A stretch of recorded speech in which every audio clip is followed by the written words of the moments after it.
In this video, I'll show you how to fold down the rear seats of your Toyota 4Runner 96 to 2002.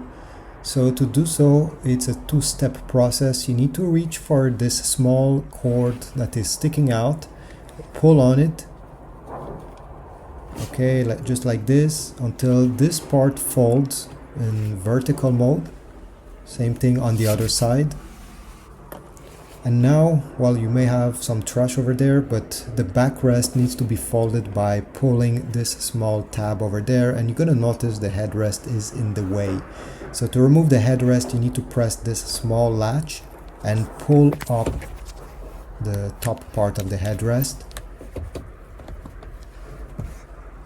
Okay, you need to store this so you don't lose it.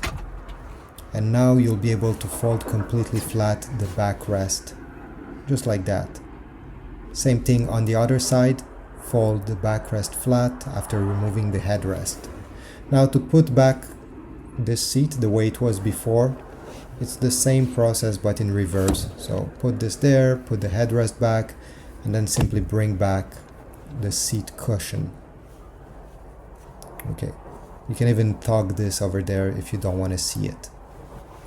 If you found my video useful, please leave a like, but also comment down below, subscribe, and I'll see you in the next video.